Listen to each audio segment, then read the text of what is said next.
What's up, y'all? You're watching Union Minded. I'm your host, Eric, and today we are going to talk about the Nordic countries' fight with Elon Musk and Tesla, and we're also going to discuss a letter that some politicians wrote, and that letter was released on the UAW website. But before we dive into those two items, I'd like for you guys to hit the like button, hit the subscribe button, ring the notification bell, drop some comments, and share these videos. Let's grow this community together. So here we go.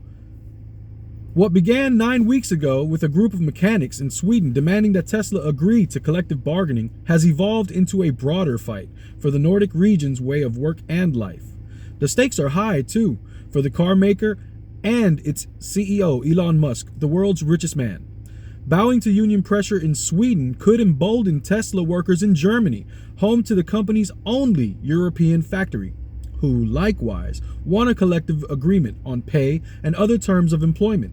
It could also fire up unionization efforts by Tesla's U.S. workforce. For labor unions across the Nordics, a region encompassing Sweden, Norway, Denmark, Finland, and Iceland, the tussle with Tesla and Musk, a vocal critic of unions, is existential. Quote, "If a large international company is allowed to impose itself on the Swedish labor market and not sign a collective agreement, then what's to say that other companies in the future will accept this existing model?"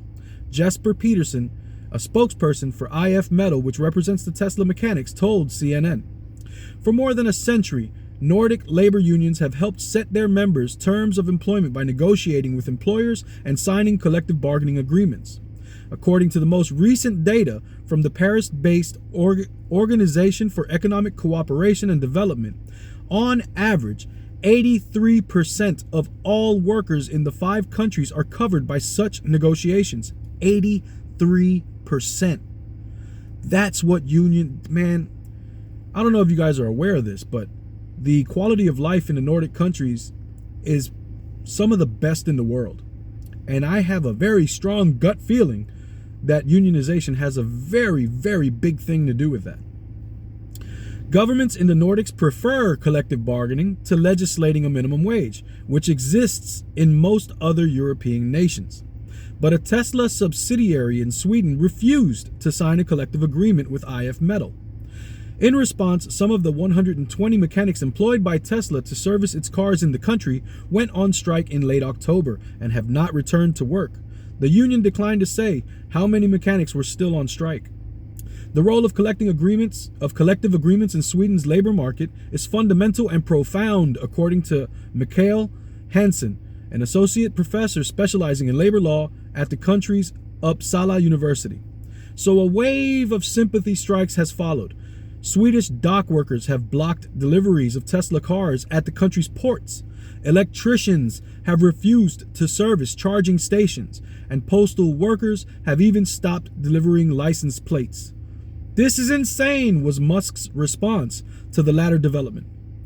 Solidarity strikes. This is something that is so important. These workers are holding their labor back from these companies, and that is the workers' power, and they know it. And Elon knows it too, which is why he responded with "this is insane." By early December, unions representing dock workers in Denmark, Norway, Finland had announced plans to block all exports of Tesla cars to Sweden from their ports. If Metal is paying the striking mechanics up to 130% of their usual wages, including contributions to their pensions and vacation funds, said Peterson at the union. "We are prepared to go on for as long as it takes." So IF Metal is paying the striking mechanics up to 130% of their usual wages. That's how you do it.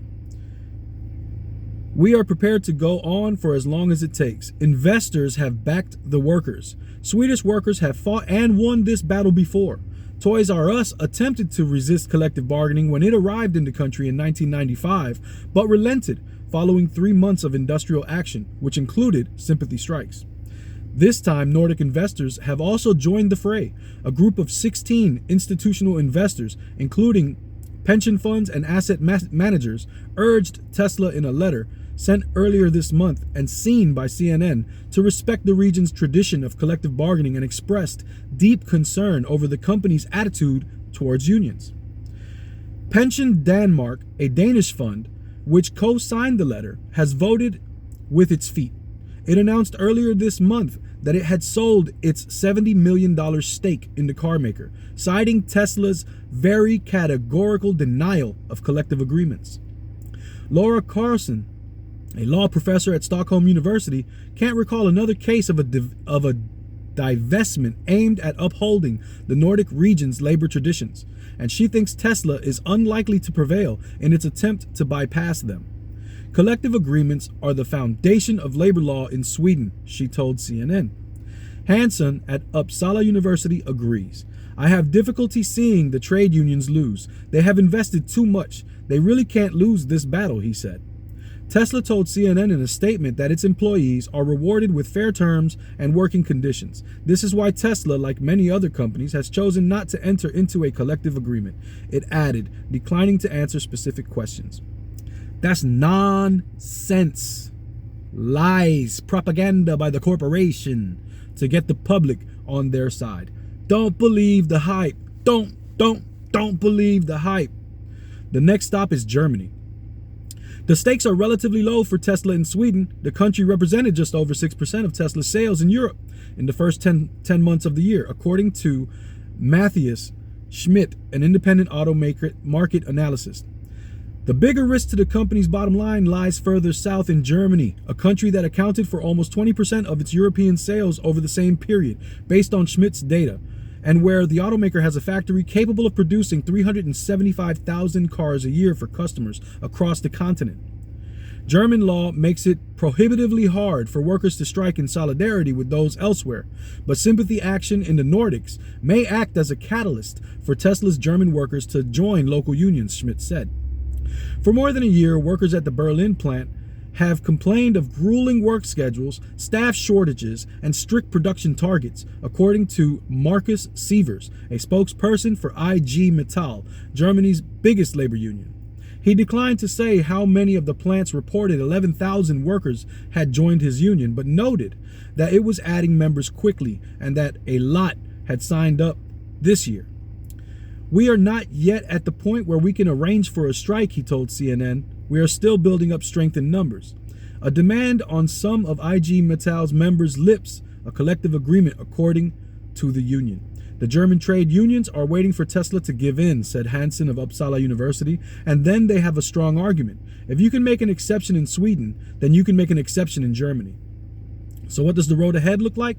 For Tesla and Musk, negotiating with unions would mean losing face. The world's biggest maker of electric cars has crushed several efforts by its U.S. workforce to unionize.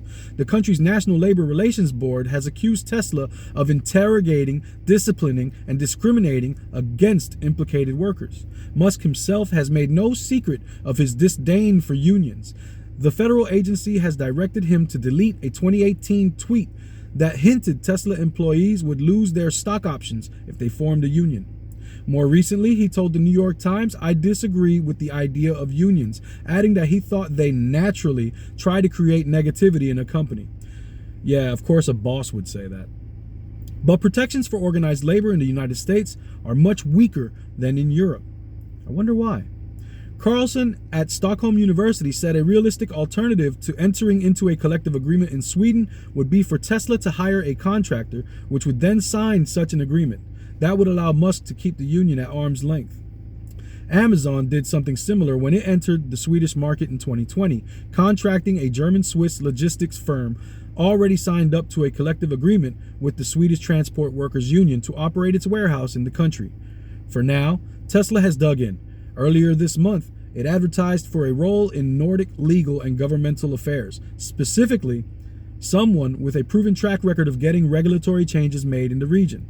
The successful candidate will help ensure political, regulatory, and fiscal frameworks in the Nordics. Support Tesla's mission, according to the advert posted in LinkedIn. For Carlson, the new role shows ignorance of the Swedish context. That shows a complete lack of understanding with respect to what the system of collective bargaining is about, and with respect to how fundamental and foundational it is in Swedish society, not just in the legal system. he said. So big things popping in the Nordics, and I'm interested to see how it turns out. They're definitely beast mode when it comes to fighting these greedy bastards at the top, and I love it. Now let's move forward to this letter I was talking about that was written by some politicians. This is off of the UAW website. It says, U.S. senators call on non-union auto companies to stop union busting. Today, 33 U.S. senators are calling on 13 non-union auto companies to refrain from union busting, as over 150,000 auto workers have launched campaigns to organize with the UAW. In a letter sent to the CEOs of the automakers, the senators, led by Senators Peters, Stabenow, Padilla, Butler, and Brown, stressed the importance of respecting workers' rights to form a union and encouraged the companies to commit to neutrality in any organizing effort.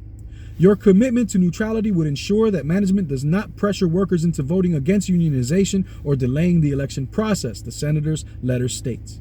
We believe a neutrality agreement is the bare minimum standard manufacturers should meet in respecting workers' rights, especially as companies receive and benefit from federal funds related to the electric vehicle transition.